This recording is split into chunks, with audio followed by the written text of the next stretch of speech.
สบายดีพ่อแม่พี่น้องมาทุกคนเด้อยินดีต้อนรับทุกท่านเข้าสู่สองเจริญฟ้าไม่ดีอยู่ในอเมริการัฐเท็กซัสเด้อพี่น้องเด้อมื้อนี้มาดินนำป่านำลุงคือเก่าดนมาหาเพิ่นเทื่อหนึงไก่สิฮอดวันวาเลนไทน์แล้วก็เลยมีของขวัญมาตอดนำเด็กนำน้อยสิฮอดอันนั้นกุจีนเด้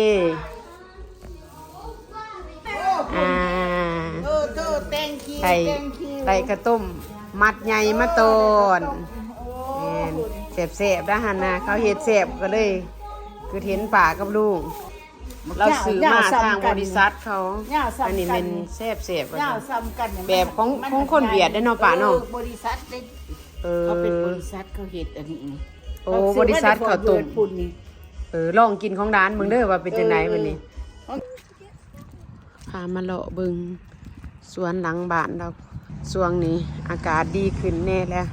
อดกลางเดือน2เบิ่งสวนเราอยู่ในกรีนเฮาส์เบิ่งพัก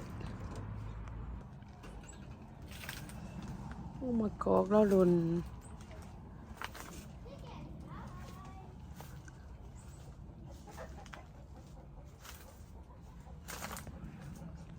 เฟืองหน่วยบักใหญ่เนาะ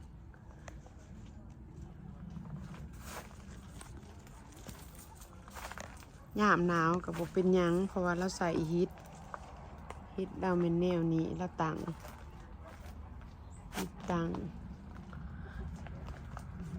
คืออายานางเรางามอยู่ยังงามอยู่ของเรานี่สะอ่อนแต่บักเฟืองเราลายเป็นหนองเลยเป็นก้อนอยู่มาเบาะเดาะเบิ่งต้นอันนี้เราก็งามได้ต้นคูนเราต้นพักสมิกบ่เป็นหยังในสวนเรายังเขียวงามอยู่เจ้าในกระหอดย่ามฤดูกาลปลูกอันนี้แหละกลางเดือน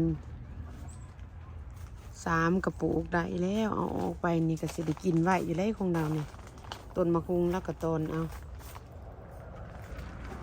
สิไปขอในมะคุงอันแนวพันธุ์เตี่ยของเราปลูกกันปีนี้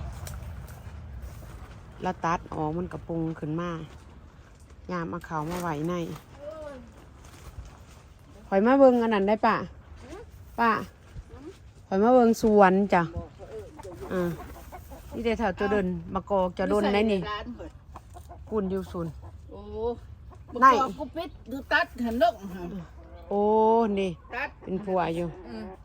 ตัดโดยมันแกสิกะเดี๋ยวนี้เป็นผัวอยู่พุ่นบางหันกะไว้ไก่ชะไก่เตะถิ่นบุตรอันนี้เดี๋ยวจะคือบ่เก็บเอาเพราะว่านี่เดี๋ยวสิกะเดี๋ยวโอ้นี่บ่สิกะเอาได้ดิบก็ได้สมอเอานี่ไปให้มึงหน่อย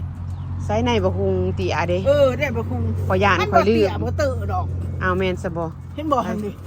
มันบ่เตี้ยหรอกเอาข่อยว่ามันบ่เตี้ยบ่หั่นเด้ก็คือว่าตัวนี้อยู่โอ้จะตัดดงเอาตัดเอามันบ่เตี้ยดอกบ่เตี้ยคือของมันบ่เตี้ยบ่กูมื้อกูสิหาแนวนี้เอาจะหาว่ามันเตี้ยจะหาว่าเฮ้ยเพียงนกโอ้กระซำหั่นก็โอเคอยู่ดอก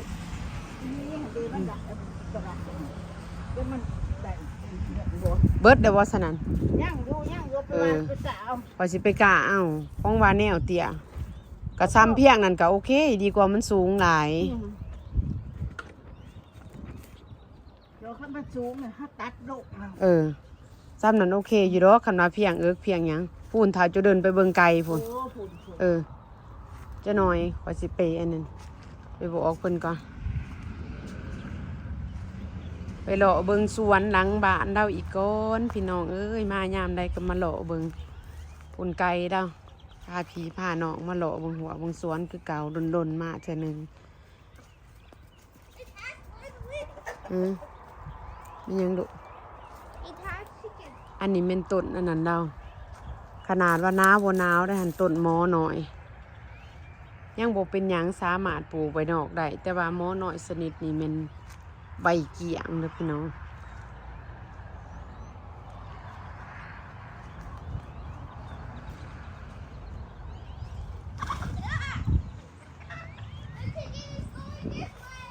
ม่นบ่ลูกไก่มันแลนไปเบิ่งอันนั้นเล่าก่อนไปเบิ่งนกเสียงนกเขานกกระทาห้องในนี่มีบ่โอ้มีอยู่นกขุม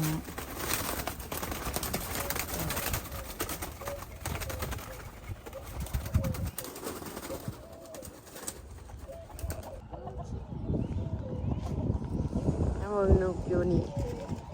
อีกโอ้นี่เป็นนกเขาเลยนี่เป็นเจลอยู่ขันกูอยู่กูอย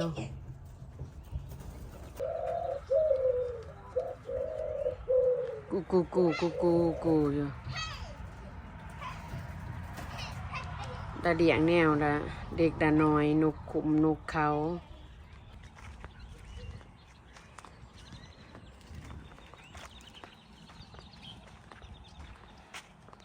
รอผงสวนพักแล้วอีกพักกาดพักสี่โอ้บ่งามปันได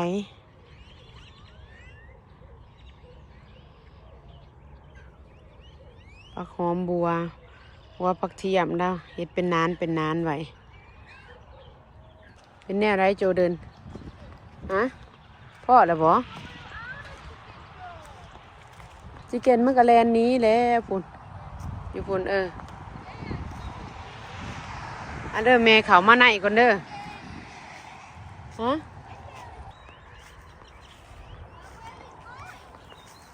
ไปบ้านปะมีห้าวบัดนี้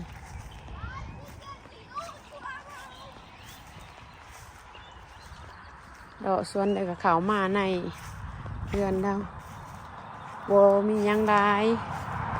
ส่วงอากาศยามนี่พี่น้องเพราะว่ามันยังหนาวอยู่เจ้าไหนก็หอดถ่ายเดือน3กลางเดือน3เพิ่นก็เริ่มปลูกแต่เดือน4เดือน5ไปอากาศก็ดีไปเอาในบะคุงเอาในบะคุงเตี่ยน้ำดาวย่านดื่ม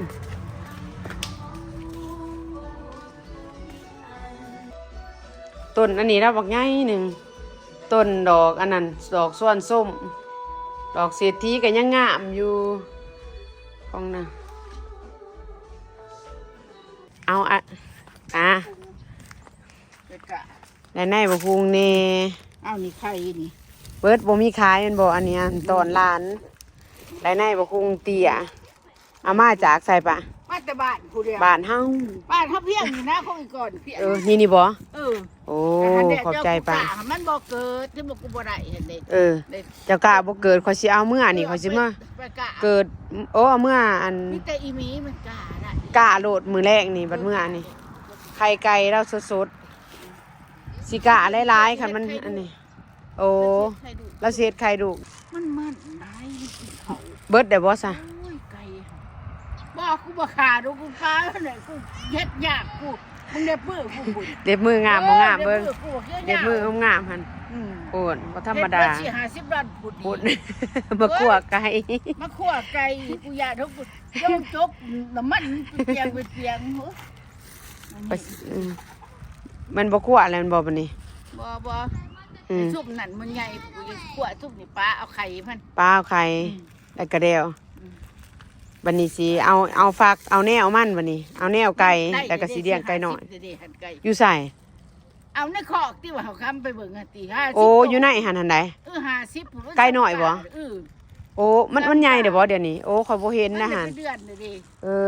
อ ซับกาเด้อีกเดือน3เดือน4นี่ก็ได้ขาติ เกี่ยมซะนั่นเกี่ยมเอาเกี่ยม ไข่มันป้ามันตายเองมัน โอ้แต่เจ้าสิแต่เจ้าสิบ่เฮ็ดหยัง สิให้คนมาขาเอา ให้ไม่เอาเองเพราะว่าเล็บนี่งามเด้ก็เลยบ่อยากคั่ว ขากูบ่ให้บ่เอาเงิน ฝากบ่เอาเงิน ได้ก็ไม่เฮ็ดเอาจังโต บ่ยากดอกมันขอยอยากได้ ไก่ผูกระเชอ โอ้แล้วก็ได้ว่านี่คันสิว่า กินเพิ่นเก็บมาอาหาร ขอบใจป้าขอบใจได้หลายได้อันนี้มาตอนร้านในบะคุงกับไข่แล้วนี่แซ่บข่อยมากเพราะว่าคือไข่บ้านเฮานี่ เข้าวัดตูมันก็สิ เออ ดานข่อย ไป อืม หา6-70ผุนบ่ได้ไปให้พวกนั้นเขาก็มากิน มากก็ยังว่าคันว่า มากก็เอาเมื่อกระตา ข่อยสิเอาเมื่อเฮ็ดข้าวผัดให้ร้านเจ้าเห็นบ่ข่อยจริงว่าคันป้ามีแต่ร้านสิแบ่งเอาน้ำหั่นนะแบ่งปันน้ำ ไปมันได้ ย่าน ก่อน เออ ถ้าเอ็นนี่มากก็ให้เพิ่นกระตาเมื่อ โอ้ ว่าอันเพิ่นสิเฮ็ด ไก่ไหนพอได้เก็บเนาะป้าเนาะ อืม ไก่จะมีจักโตไก่จะมีจักโต โอ้ยยัง8ตู้บ่ โอ้ สิฮ็ด เพราะว่าจะคั่วเลย โอ้ หาตู้ จะบ่อันนั้นบ่ซะบ่ไปตึกป่าบ่มื้อใดจะสิไป เด้อเว้ยคันว่ามีกุ้งถอยหลัง เออ ไปซื้อ ไปซื้อ ไปตึกโหลด อืมเพราะว่ากุ้งถอยหลังมีแล้วอยู่ตลาดฮิปไทย และไก่เอ้ยมันมีอยู่หั่นเดี๋ยวเจ้าก็ไปเอาโลดเจ้าหน่อยมันสิเบิดเพราะว่ามีประมาณตอนในจอมไปประมาณ3กระสอบนี่แหละละว่า โอ้ยเขา แล้ว บ่ข่าวเขาก็เบิด มันสิเบิดคันบ่มีกุ้งแล้วมันยากอยู่ มันบ่ได้ อยู่ซิราคริก ไป คัน ลงหา อือฮะ เชือกับสอนบ่ได้ สอนยากเกี่ยมไปเอาโลดมื้ออื่นก็ไปแต่เช้านี้เพราะว่าย่านเอาบ่ทันเขาหันยามมันเช้าเขามักซื้อไปกิน นะเช้าไว้เด้อป้าเด้อร้านสิมื้อก่อนเด้อสิเอิ้นถ้าโจเดิน ไปแหยังเบิดจาก2% บ่ ยางก็ดีเด้ดีบางครั้งยางไปบ่ได้ ข่อยเห็นเจ้าอยู่ในอัน Facebook เจ้าเอาลงผู้ดี ไป ว่าสงสัยเจ็บขาก็ได้ยินมีว่าหาแนวเจ็บใส่เจ้าของ ห่วยพอดี นักท่องเที่ยวเจ็บขา พอดีซอยโอกาส อืม พอดีตอนมันหนาวก็พอดี2อาทิตย์บ่ได้ออกเฮือน ก็ผู้ดีตอนนั้นเด้อไอ้ไข่เนมเช้าเนาะป้าเนาะ ไปอยู่ ไข่อยู่ ก็ใจเพชร กด พาไปหาหมอ3บ่อนเลย โอ้ เขาไปเอ็กซเรย์เบิ่งบ่ตุ่มของมันนักกว่าอันนี้มันแตกขึ้นบ่ มันเตก ไข่บ่ อืม โจมแตก ขันขาเช้าอันก็ไข่เนมพอได้ไปหันไปหนี ไปกินข้าวเพิ่นมาแต่ลูกหมอน่ะพาไปกินข้าวอยู่ เออ ห้างอันนั้นดิห้างญี่ปุ่นอันนี้อยากอยู่กับอาโปงไว้กับเฒ่าใส่โต๊ะไว้ โอ้ คอยสาวไปดูก็กิ ข้อยเห็น เย็บ เห็นจะลงวิดีโอเขาว่าเอ้า ทางเมืองลาว ปะ เขาว่าเป็นอีสาน น่าเห็นบ่ เจ็บขาเขาว่าเมืองลาว เบิดทุกคนยังว่าไผก็เห็น เป็นอีสานเจ้า สิเป็นตาสาย เออ โอ้ยอยู่ดีไม่แห้งเด้อลูกเด้อมันยืดเย็นซื้อ โด เก่ง ย เด้อ เมื่อก่อนเด้อ สตาร์ทดีเพิ่นว่าเมื่อก่อนเด้อป้าเด้อ ไป เมื่อก่อนบ๊ายบายพี่น้องนี่